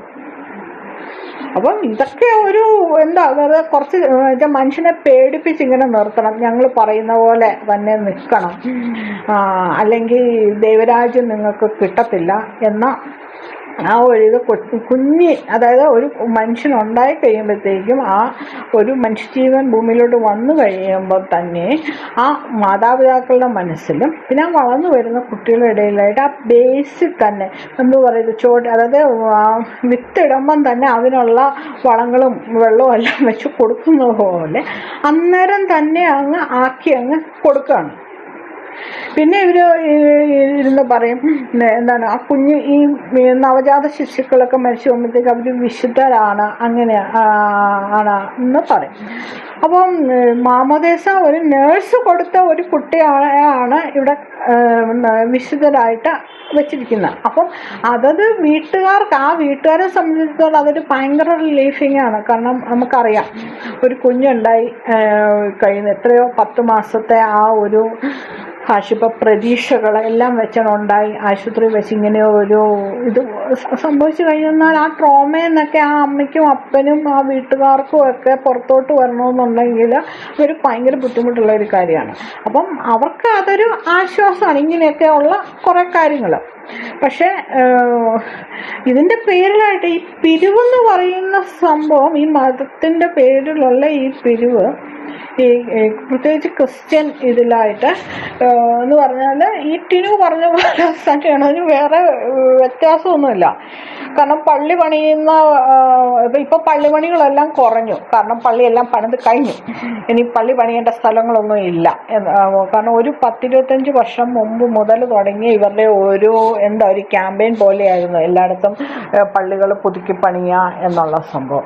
അപ്പോൾ അത് ഏകദേശം കഴിഞ്ഞ സ്ഥിതിക്ക് ഇനിയിപ്പോൾ ആ പിരിവുകൾ, അതാണ് ഏറ്റവും വലിയ പിരിവ് വരുന്നത് ഒരു മനുഷ്യന്, ഒരു കത്തോലിക്കയിലുള്ള ഒരാൾക്ക് വരുന്ന ഏറ്റവും വലിയൊരു പിരിവാണ്. അതൊരു ഭയങ്കര വലിയ പിരിവാണ്. അത് പറയുന്നത് നമ്മൾ കൊടുത്തിരിക്കണം, അല്ലെങ്കിൽ അതിൻ്റെ ഭവിഷ്യത്ത് ഭയങ്കര വലുതുമാണ്.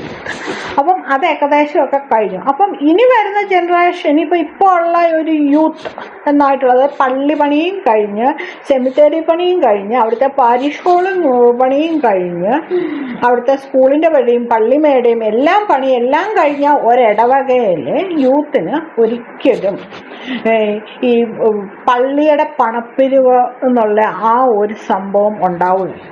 അവർക്കത് അറിയത്ത് പോലും ഉണ്ടാകത്തില്ല. ഒരു 10-25 വർഷത്തേന് അതിനെക്കുറിച്ച് കേട്ടറിവ് പോലും ഉണ്ടാവത്തില്ല. അപ്പം നമ്മളിതിലൂടെ പോയത് കൊണ്ടാണ് നമ്മളിത് ഇത്ര ഹെട്ടിക്കാണ്, ഈ പിരിവ് ഇത്ര വലുതാണ്, അതിലിങ്ങനെ പിടിച്ചുപറി ഉണ്ട് എന്ന് നമ്മളൊക്കെ റിയലൈസ് ചെയ്തത്. ഇപ്പം എൻ്റെയൊക്കെ അപ്പനാണ് ഇത് ചെയ്തത്. ഇപ്പം ഞാനൊന്നും ഇപ്പം നമ്മൾ തന്നെത്താനെ ജീവിക്കാൻ തുടങ്ങിയതിന് ശേഷം എവിടെയോ പോയി ഏതോ ഒരു ഞങ്ങൾ ട്രാൻസ്ഫറബിൾ ജോബ് ആയതുകൊണ്ട് പല സമയത്തും പല ഇടവകളിലാണ്. അപ്പം എവിടെയോ ചെന്നപ്പോൾ മാത്രം ഒരു ചെറിയൊരു തുക വന്നേ ഉള്ളൂ. അത് നമുക്ക് അഫോർഡബിൾ റേറ്റാണ്. അപ്പം ഈ പഴയ ഇത്രയ്ക്കും കഷ്ടപ്പെട്ട് പിരിവിൻ്റെ ഇടയ്ക്ക് ഞെരുങ്ങി ജീവിച്ചിരുന്ന ഒരു സമൂഹം ഉണ്ടായിരുന്നു. ഇപ്പോഴും അത് പലയിടത്തും കാണും, ഒന്നുമില്ല, എല്ലായിടത്തെയും പള്ളിപണിയും പരിശോധന പണിയും ഒന്നും കഴിഞ്ഞ് തീർന്നിട്ടുണ്ടാവുകയല്ല, ഇടയ്ക്കൊക്കെ ഉണ്ടാവും. അപ്പം അങ്ങനെയുള്ളവരാണ് കൂടുതലും ഇതിൻ്റെ അകത്ത് കിടന്ന് കഷ്ടപ്പെടുന്നത്. പിന്നെ ഈ പിരിവിൻ്റെ കാര്യങ്ങളും ആ പിരിവ് കാലഘട്ടത്തിലുണ്ടായിരുന്ന പിരിവ് കാലങ്ങളിലുണ്ടായിരുന്ന ആ കഷ്ടപ്പാടുകൾ നമ്മുടെ വരും തലമുറയിലേക്ക് പോകാണ്ടിരിക്കാൻ വേണ്ടി നമ്മുടെ സീറോ മലബാർ സഭയിലെ സാറിൻ്റെ പേരിൽ പറഞ്ഞു കഴിഞ്ഞാൽ പാതിരിമാർ ചെയ്തിരുന്ന വലിയൊരു കാര്യമുണ്ട്. ഇപ്പം നമ്മളെ ഈ പള്ളികളിലെ പ്രസംഗങ്ങളിൽ ഇപ്പോൾ വചനപ്രഘോഷണമെന്നും പറഞ്ഞുകൊണ്ട് കുറച്ച് ഭാഗം എല്ലാ കുർബാനയുടെ കൂട്ടത്തിലുണ്ടല്ലോ, അവരെ എടുത്തെടുത്ത് പറയുന്ന ഒരു കാര്യമാണ്, വീട്ടിലിരുന്ന് ഒരു കാരണവശാലും കുട്ടികളുടെ മുമ്പിൽ വെച്ച് സഭയെയോ സഭാപിതാക്കന്മാരെയോ സഭയിലെ വൈദികരെയോ കന്യാസ്ത്രീകളെയോ കുറ്റം പറഞ്ഞു കഴിഞ്ഞാൽ അത് 7 തലമുറ വരെ നിങ്ങളുടെ വീട്ടിലായിട്ട് നിൽക്കും. അതിൻ്റെ ശാപം നിങ്ങൾക്കുണ്ട്. അപ്പം ഇതന്ന് തൊട്ടേ, കാരണം എൻ്റെ കുട്ടിക്കാലം തൊട്ടേ ഞാനിത് കേട്ടോണ്ടിരിക്കുന്ന സംഭവമാണ്. ഇതിപ്പോഴും അങ്ങനെ തന്നെയാണ്. ഇവരിതിങ്ങനെ പറഞ്ഞുകൊണ്ടിരിക്കും. അപ്പം ഇത് രാവിലത്തെ കുർബാന ഉണ്ടാവും, പിന്നെ കുട്ടികളുടെ ഒരു കുർബാനയെന്നും പറഞ്ഞുകൊണ്ടുണ്ടാവും. അപ്പോൾ അതിനുശേഷമാണ് വേദപാഠം. ഈ കുട്ടികളുടെ ഉള്ള കുർബാനയിലായിട്ട് പല പള്ളികളിലും മാതാപിതാക്കൾ വരാൻ പാടില്ലെന്ന് കർക്കശമായിട്ടുള്ള ഒരു ഇതുണ്ട്. അതുപോലെ തന്നെ വലിയവരുടെ കുർബാനയിലായിട്ട് ഈ കുട്ടികളെ ഒരു കാരണവശാലും വരരുത് എന്ന് കർക്കശമായിട്ടിട്ടിരിക്കുന്ന പല ഇടവകകളും അറിയാം. അപ്പം എന്താന്ന് ചോദിച്ചു കഴിഞ്ഞാലും മാതാപിതാക്കളോട് പറയേണ്ട തെറിയാഭിഷേകമൊക്കെ മാതാപിതാക്കളോട് പറയണം. അതൊന്നും ഈ കൊച്ചു കുട്ടികളെ അറിയരുത്. അപ്പം പള്ളിയിൽ തന്നെ വെച്ച് ഈ മാതാപിതാക്കളുടെ ജനറേഷനെയും ഈ കുഞ്ഞു ജനറേഷനെയും തമ്മിൽ തരം തിരിക്കുന്ന അല്ലെങ്കിൽ കൊത്തിത്തിരിപ്പിക്കാനുള്ള വിത്തും കൂടെ ഇവർ കൃത്യമായിട്ട് പാകുന്നുണ്ട്. കാരണം ഇവിടെ ഇങ്ങനെ പറയും ഇപ്പം പള്ളിപ്പിരിവിൻ്റെ കാര്യങ്ങൾ അതൊക്കെയാണല്ലോ വിമർശനങ്ങൾ കൂടുതലും വരുന്ന ഒരു പാർട്ട്. സാധാരണ ഇടവകൾക്കിടയിലായിട്ട് വരുന്ന വിമർശനത്തിൻ്റെ മെയിൻ സംഭവം ഈ പിരിവാണ്. ഇപ്പോൾ ഒന്നും അല്ലെങ്കിൽ ഇപ്പം പള്ളിപ്പണി എല്ലാ പണികളും കഴിഞ്ഞ ഒരു ഇടവകയിലാണെങ്കിൽ ഒരു ചാരിറ്റി ട്രസ്റ്റ് എന്നും പറഞ്ഞുകൊണ്ട് ഒരു ഇതങ്ങ് തുടങ്ങും. പിന്നെ മാതൃദൈവത്തി അതൊക്കെ വേറെ. ഇപ്പോൾ ചാരിറ്റികൾക്കൊക്കെ ഈ കഴിഞ്ഞ ഇടയ്ക്ക് എങ്ങാണ്ട് കുറച്ച് ഇത് ഇട്ടിരിക്കുന്നതുകൊണ്ട് നിയന്ത്രണം ഏർപ്പെടുത്തിക്കൊണ്ട് അതിപ്പോൾ എങ്ങനെയാണെന്ന് അറിയത്തില്ല, ഇന്ന് ചാരിറ്റി എന്നും പറഞ്ഞുകൊണ്ട് ഒരു ഇതുണ്ടാക്കിയിട്ട് അതിലായിട്ടായിരിക്കും പിന്നത്തെ സംഭവം. അപ്പോൾ ഇങ്ങനത്തെ കാര്യത്തിനുള്ള പൈസ ചോദിയത് നിങ്ങളുടെ വീട്ടിലേക്കുള്ള അനുഗ്രഹങ്ങൾ കിട്ടത്തില്ല, ആ പറച്ചിലെല്ലാം ഈ മുതിർന്നവർക്കുള്ള കുർബാനയിലായിരിക്കും. പക്ഷെ കുട്ടികൾക്കുള്ള കുർബാനയിലായിട്ട് നേരെ ഈ സെയിം നിൽക്കുന്ന അവർ തന്നെയാണ് നിന്ന് നേരെ തിരിഞ്ഞായിരിക്കും പറയുന്നത്. നമ്മൾ അവരെ സ്നേഹിക്കണം, ഇല്ലാത്തവർക്ക് കൊടുക്കണം, മാതാപിതാക്കളെ അനുസരിക്കണം. ചിലപ്പോൾ നിങ്ങളുടെ മാതാപിതാക്കൾക്ക് അറിവില്ലാത്തവരായിരിക്കും, അപ്പോൾ അവരിങ്ങനെ അച്ഛന്മാരെയും സിസ്റ്റേഴ്സിനെയൊക്കെ കുറ്റം പറയും, അപ്പം നിങ്ങൾ തിരുത്തി കൊടുക്കണം. ഇങ്ങനത്തെ സാരോപദേശങ്ങളാണ്. അപ്പോൾ ഇത് കേട്ടിട്ട് വരുന്ന കുട്ടികൾ, ഇപ്പം നമുക്ക് ഒരു 9-10 വയസ്സൊക്കെ ഉള്ള കുട്ടികൾ വീട്ടിൽ വന്നു കഴിഞ്ഞിട്ട് പറയും, ഇതാ ഇന്നിങ്ങനെ ഒരു ഇത് പൈസ കൊടുക്കണമെന്ന് പറഞ്ഞിട്ടുണ്ടെന്ന് പറയുമ്പോൾ സ്വാഭാവികമായിട്ട് പിരിവും കൊണ്ട് പൊറുതി മുട്ടി നിൽക്കുന്ന അപ്പനും അമ്മയായിരുന്നാലും രണ്ട് കടിച്ച് ചാട്ടമായിരിക്കും ചാട്ടുന്നത്. നിങ്ങൾ ഇതിൻ്റെ അകത്തൊന്നും ഇടപെടണ്ട, ഇത് ഞങ്ങൾക്കറിയാവുന്ന ഒരു സംഭവമാണ്, ഞങ്ങൾ നോക്കിക്കോളാം എന്നുള്ളത്. അപ്പോഴത്തേക്കും ഈ പ്രായത്തിലുള്ള പിള്ളേരെന്ന് വന്ന് തത്താന്ന് പറഞ്ഞുകൊണ്ട് നടക്കുന്ന പിള്ളേരുണ്ട്. അല്ലെങ്കിൽ അങ്ങനെ പറഞ്ഞാൽ ശരിയാവുന്നത് ഇതന്നെ പിശാശ് കയറിയ അമ്മയ്ക്ക്, അല്ലെങ്കിൽ മമ്മിക്ക് പിശാശ് കയറിയ, അല്ലെങ്കിൽ പപ്പയ്ക്ക് പിശാശ് കയറിയ, ഇങ്ങനത്തെ ക്വസ്റ്റ്യൻസ് ആയിരിക്കും പിള്ളേർ ചോദിക്കുന്നത്. അത് പിള്ളേരെ പറഞ്ഞിട്ട് കാര്യമില്ല, അവരത് കേട്ടിട്ടാണ് വന്നിരിക്കുന്നത്. അപ്പോൾ ഇവിടെ എന്തായി, അപ്പനും അമ്മയും ഇവിടെ ഇത് കേട്ട് അന്താളിച്ച് നിൽക്കും, അവർക്കത് കലിപ്പാകും. പിള്ളേരുമായിട്ട് സ്വാഭാവികമായിട്ട് അവിടെ ഒരു വഴക്കുണ്ടാകും. ഈ പ്രായത്തിലൊക്കെ പിള്ളേരോട് ഇങ്ങനെ നമ്മൾ ഒത്തിരി വഴക്കുണ്ടാക്കി കഴിഞ്ഞു കഴിഞ്ഞാൽ അതങ്ങനെ എങ്ങനെ വളർന്നു വരും. അപ്പോൾ കൊത്തിത്തിരിപ്പിൻ്റെ ആദ്യത്തെ വിത്ത അവിടെ വീണു. അപ്പം എല്ലായിടത്തും ഇതുണ്ട്, അതിന് മാറ്റമൊന്നുമില്ല. അത് ഇപ്പോൾ ഇവർ ആ കൊത്തിത്തിരിപ്പിൻ്റെ വിത്തും കൂടെ നന്നായിട്ട് പാകുന്നുണ്ട്, അതിന് യാതൊരു സംശയവും ഇല്ല.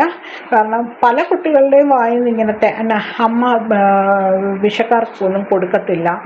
അപ്പോൾ ഞാൻ ചോദിച്ചിട്ട് അതിൻ്റെ മോളെ അങ്ങനെ പറയുന്നത്, ഇപ്പോൾ എന്ന് പറഞ്ഞാൽ ഭിക്ഷാടനം ഓൾറെഡി നിരോധിച്ചിരിക്കുന്നതാണ്. പിന്നെ ഭിക്ഷക്കാരെന്നും പറഞ്ഞുകൊണ്ട് വരുന്നവർ എത്രമാത്രം വർത്താന്നുള്ളത് നമുക്ക് എല്ലാവർക്കും അറിയുന്ന കാര്യമാണ്. അപ്പോൾ നമ്മളിപ്പോൾ അവരൊന്നും വന്നു കഴിഞ്ഞാൽ കേട്ടത്തും കൂടെ ഇല്ല, വീട്ടിൽ ഗേറ്റ് പോലും തുറക്കത്തില്ല, അടയ്ക്കത്തില്ല. അവർ വന്നു കഴിഞ്ഞാൽ കട്ടുകൊണ്ട് പോകാൻ ആ ഒരു ഇതിലാണ്. അപ്പോൾ ഇതെങ്ങനെ പറഞ്ഞാൽ അത് പള്ളിയിൽ അങ്ങനെ പറഞ്ഞല്ലോ, ഇവർക്ക് ഇങ്ങനെ കൊടുക്കണോ, അങ്ങനെ കൊടുക്കാത്തവരെ ഈശോയ്ക്ക് ഇഷ്ടമില്ലെന്ന്. അപ്പം അങ്ങനത്തെ എന്ന് വെച്ചാൽ ഇന്നത്തെ കാലത്ത് ഭിക്ഷക്കാർ വീട്ടിൽ വന്നു കഴിഞ്ഞെന്നാൽ അവരെ ഇരുത്തി കൊടുക്കണമെന്നൊക്കെ പറയുന്ന വെച്ചിട്ട് ആ നോൺസെൻസ് ഉണ്ടല്ലോ. അപ്പം ഒരു 10-20 വർഷം മുമ്പായിരുന്നെങ്കിൽ ഇറ്റ്സ് ഓക്കെ. അപ്പം ഇന്നത്തെ ആ കാലഘട്ടമൊന്നും അങ്ങനെ അല്ല. ഇപ്പം എല്ലാവർക്കും അറിയാം ഈ ഭിക്ഷക്കാരായിട്ട് വരുന്നവർ ആരാണ്, എന്നതാണ്, എന്താണെന്നൊക്കെ ഉള്ളത്. അപ്പം ഇങ്ങനത്തെ ചെറിയ എന്താ പറയുന്ന പൊട്ടാസ് പടക്കങ്ങളൊക്കെ വീടുകളിലായിട്ട് ആ കുഞ്ഞു കാലത്ത് തന്നെ ഈ വേദപാഠത്തിൻ്റെ സമയത്ത് കുട്ടികളുടെ മനസ്സിലോട്ട് ഇട്ട് കൊടുക്കുന്നുണ്ട്. അതിന് പിന്നെ കുറച്ച് കഴിയുമ്പോഴത്തേക്കും വളവും കൊടുത്ത് വെള്ളം ഒഴിച്ച് ഇവർ തന്നെ വളർത്തിക്കോളും. അപ്പോൾ കുറച്ച് കൂടെ വലുതായി കഴിയുമ്പോഴത്തേക്കും ഈ കുഞ്ഞിപ്പിള്ളേർ ഒരു യൂത്തൊക്കെ ആയി കഴിയുമ്പോഴത്തേക്കും പതുക്കെ സ്വാഭാവികമായിട്ട് വീട്ടിൽ തന്നെ അപ്പനും അമ്മയായിട്ട് എതിർത്ത് തുടങ്ങും. അത് കുറച്ചും കൂടെ വലുതായി കഴിഞ്ഞപ്പോൾ അവർക്കൊരു ജോലി, അവരുടെ വിവാഹവും ഒക്കെ ആയി കഴിയുമ്പോഴത്തേക്കും പതുക്കെ ഈ അപ്പനെയും അമ്മയും വെറുത്ത് തുടങ്ങും. അതും കഴിഞ്ഞ് കുറച്ച് കഴിയുമ്പോഴത്തേക്ക് സഹി കെട്ടിട്ട് തന്നെ അപ്പനും അമ്മയും ഏതെങ്കിലും വൃദ്ധസദനത്തിലോട്ട് അങ്ങ് പൊയ്ക്കോളും. ഇവർക്ക് വേണ്ടതും അത് തന്നെയാണ്. ഇനി വൃദ്ധസദനത്തിലോട്ട് പോകുന്ന ഒരു മാതാപിതാക്കളുടെ ബ്രെയിൻ വാഷിങ് വേറൊരു രീതിയിലാണ്. അപ്പം മക്കൾ ഇങ്ങനെയൊക്കെ ചെയ്തു, മക്കളിപ്പം നന്നായിട്ട് പഠിച്ച് കയറി പോയി അങ്ങ് ഇപ്പം എല്ലാവരും പുറത്തോട്ടാണല്ലോ, പോയി കഴിഞ്ഞു, തീർന്നു. അപ്പം പിന്നെ ഇവരുടെ അടുത്ത് വരുന്നത് നോക്കാത്ത മക്കൾക്ക് എന്തിനാണ് സ്വത്ത് കൊടുക്കുന്നത് എന്നും ചോദിച്ചുകൊണ്ടാണ്. ഞങ്ങളെ നിങ്ങൾ നോക്കാമല്ലോ.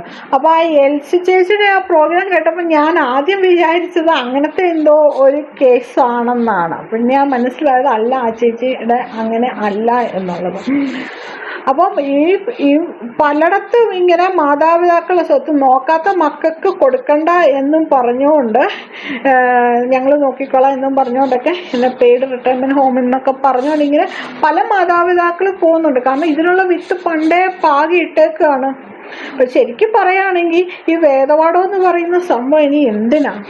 കാരണം ഇപ്പം ഒരു എനിക്ക് തോന്നുന്നു 10-30-40 വർഷമായിട്ട് ഇവർ ഈ വേദപാഠം പഠിപ്പിക്കുന്നുണ്ട്. ഈ വേദപാഠം പഠിപ്പിച്ച് കയറിയ കൊച്ചു പിള്ളേരൊക്കെ തന്നെയാണ് ഇപ്പോഴത്തെ അപ്പനും അമ്മയൊക്കെ 50-60 വയസ്സായിട്ട് ഇരിക്കുന്നത് വീട്ടിൽ.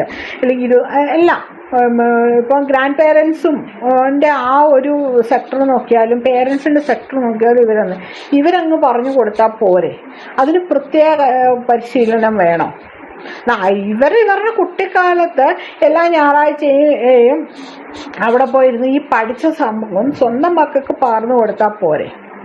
അല്ലാണ്ട് പുതിയതായിട്ടൊന്നും ഇത് ഇല്ലല്ലോ. അതായത് നമ്മളിപ്പം സയൻസും ഇംഗ്ലീഷും സോഷ്യലും ഒക്കെ പഠിക്കുന്ന പോലെ ഇതിന് ചേഞ്ച് ഇല്ലല്ലോ. ഈ ബൈബിളും ആ വേദപാഠത്തിൻ്റെ ഇതും അത് മാത്രമല്ലേ ഉള്ളൂ. അതോ ഇനിയിപ്പോൾ കാലത്തിനനുസൃതമായി ഇവർ ഇതെല്ലാം മാറ്റിക്കൊണ്ടിരിക്കുകയാണോ? അപ്പോൾ പഴയ ദൈവവും പണ്ട് നമ്മൾ ഇപ്പം എൻ്റെ അപ്പനും അമ്മയും പഠിച്ച ദൈവവും ഞാൻ പഠിച്ച ദൈവവും എൻ്റെ മക്കൾ പഠിച്ചിട്ടിരിക്കുന്ന ദൈവവും പ്രത്യേക ആ ബുക്കും എല്ലാം ഒന്നു തന്നെയും ഒരേ സംഭവം ഒരേ വചനം. പിന്നെ എന്താണെന്ന് ചോദിച്ചു കഴിഞ്ഞാൽ ഇവർ വചനം ഓരോരുത്തർക്ക് തോന്നുന്ന പോലെ വളച്ചൊടിച്ച് അവനവൻ്റെ ആവശ്യത്തിന് ഉപയോഗിക്കും. അത് മാത്രമേ അവിടെ നടക്കുന്നുള്ളൂ. അപ്പം അതിന് കൂട്ടത്തിൽ ഇങ്ങനത്തെ കുറേ കുടുംബം കലക്കാനുള്ള കുറേ വിത്തുകൾ കൂടെ ഇട്ട് വെക്കും. അപ്പം ശരിക്കും പറയുകയാണെങ്കിൽ വേദപാഠം എന്നൊക്കെ പറയുന്നത് അങ്ങ് നിരോധിക്കേണ്ട കാര്യമാണ്. കാരണം ശരിക്കും ഇപ്പം വേദപാഠം നടത്തുന്നത് തന്നെ ഈ ക്രിസ്ത്യൻ സഭകളുടെ ഒരു പോരായ്മയാണ്. ഇത്രയും ഒരു 2-3-4 തലമുറയെ ഇവർ വേദപാഠം പഠിച്ച് വെപ്പിച്ചിട്ട് ഈ വരുന്ന ഇനിയുള്ള തലമുറയെ പഠിപ്പിച്ചത്, അതായത് ഒരു വീട്ടിൽ നിന്ന് ആ മതവിദ്യാഭ്യാസം കൊടുക്കാൻ പറ്റുന്നില്ല എന്ന് പറഞ്ഞു കഴിഞ്ഞാൽ ഇവരുടെ ഇതിന് എന്തോ പോരായ്മയുണ്ട്. ഇതൊക്കെ സ്വന്തമായിട്ട് നമുക്കിപ്പം വായുവും ഭക്ഷണവും ഒക്കെ നമ്മൾ എടുക്കുന്ന പോലെ ഭക്ഷണമൊക്കെ എടുക്കുന്ന പോലെ ഈ റിലീജിയസ് ഇതും കൂടെ തന്നെത്താനെ വരുന്നില്ല. അതായത് വീട്ടിൽ നിന്ന് കൊടുക്കാൻ പറ്റുന്നില്ല എന്നുണ്ടെങ്കിൽ ഇവരുടെ റിലീജിയൻ എന്തോ കുഴപ്പമുണ്ട് എന്നുള്ളതാണ്. നമ്മൾ ഈ സന്മാർഗിക പണ്ട് സ്കൂളിലായിട്ട് മോറൽ സയൻസ് എന്നും പറഞ്ഞുകൊണ്ടൊരു സബ്ജക്റ്റ് ഉണ്ടായിരുന്നു, ഇപ്പോഴും ഉണ്ട്. അപ്പം അതിൻ്റെ അകത്ത് പറഞ്ഞു കൊടുക്കുന്ന കാര്യങ്ങൾ എന്താ? മലയാളത്തിൽ പറയാം സന്മാർഗിക പാഠം, ഇങ്ങനത്തെ കാര്യങ്ങളൊക്കെ. മറ്റുള്ളവരെ സഹായിക്കണം, സ്നേഹിക്കണം, അങ്ങനെ ചെയ്യരുത്, ഇങ്ങനെ ചെയ്യരുത്, അതാണ് ഇതാണ് എന്നൊക്കെയുള്ള. അപ്പം അതുപോലെ ഇതും കൂടെ ആക്കാൻ പറ്റില്ല. മറ്റുള്ളവരെയൊക്കെ ഈ ഓരോ പണിയുന്ന രീതിയിലായിട്ട് ആണ് ഈ വേദപാഠ ക്ലാസ്സുകളെന്ന് പറയുമ്പം അത് അത്ര ഒരു നല്ല കാര്യമല്ല. കാരണം ഈ മെയിനായിട്ട് എനിക്ക് ഇങ്ങനൊരു സംശയം ഒരു ഇതിലേക്ക് വന്നതിൻ്റെ കാരണം ഈ കുർബാനകളിലായിട്ട് മുതിർന്നവർക്കുള്ള കുർബാന, കുട്ടികൾക്കുള്ള കുർബാന എന്ന് പറഞ്ഞ് തിരിച്ചു കഴിഞ്ഞിട്ട് ഈ മുതിർന്നവർക്കുള്ള കുർബാനയുടെ സമയത്ത് ചില വീട്ടിലൊന്നും പിള്ളേരെ ഇപ്പം അപ്പനും അമ്മയും ഉണ്ട്, വേറെ ആരും ഇല്ലെങ്കിൽ പിള്ളേരെ അവിടെ ഒറ്റയ്ക്ക് വെക്കാൻ പറ്റത്തില്ല. അപ്പം അവർ കുട്ടികളെയും കൊണ്ട് വന്നു കഴിയുമ്പോൾ അവരുടെ നേരെ വല്ലാത്ത രീതിയിൽ ഷൗട്ട് ഈ പാതിരിമാരാണ്. അതൊരു വല്ലാത്ത ഇതാണ്. എന്നാൽ പിന്നെ ശരി, കുർബാന കാണണോ, ഞായറാഴ്ച കുർബാന കാണണോ എന്നുള്ളത് ഈ മനസ്സിൽ കിടക്കുന്നത് കൊണ്ട് തന്നെ എന്നാൽ ശരി, എന്നാൽ രാവിലത്തെ കുർബാനയ്ക്ക് പോകണ്ട, രണ്ടാമത്തെ നെക്സ്റ്റ് പിള്ളേരുടെ കുർബാനയ്ക്ക് പിള്ളേരുടെ കൂടെ പോയേക്കാം എന്നും പറഞ്ഞിട്ട് പള്ളിയിലായിട്ട് പിള്ളേരായി നിൽക്കും. പുറകിലായിട്ട് നമ്മൾ നിന്ന് കഴിഞ്ഞാൽ നമ്മളെ ഓടിച്ചു വിടും അവിടുന്ന്. ഇത്രയ്ക്ക് ഹൈഡായിട്ട് ഈ 2 ജനറേഷനെയും ട്രീറ്റ് ചെയ്യേണ്ട കാര്യം എന്താ? അപ്പോൾ അതൊരു ഭയങ്കര ക്വസ്റ്റ്യൻ മാർക്കാണ്. ഇതൊന്നും മാർക്ക് ചോദ്യം ചെയ്യാനോ ഒന്നും പറ്റത്തില്ല. ചോദ്യം ചെയ്താൽ അവൻ്റെ കാര്യം തീർന്നു. അതുകൊണ്ട് ഈ ടിനുവിനെ ഇത്രയ്ക്കായിട്ട് എല്ലാവരും കൂടെ എടുത്തിട്ട് എയറിലിട്ട് പൊക്കേണ്ട കാര്യമുണ്ട്. ഈ പന്തക്കോസ്തുകാരെ മൊത്തം എടുത്തിട്ട് പൊക്കേണ്ട ഒരു കാര്യമില്ല. പൊക്കിയിടുവാണെങ്കിൽ എല്ലാവരും കൂടെ ഒന്നിച്ച് പൊക്കിയിടുന്നതായിരിക്കും നല്ലത്.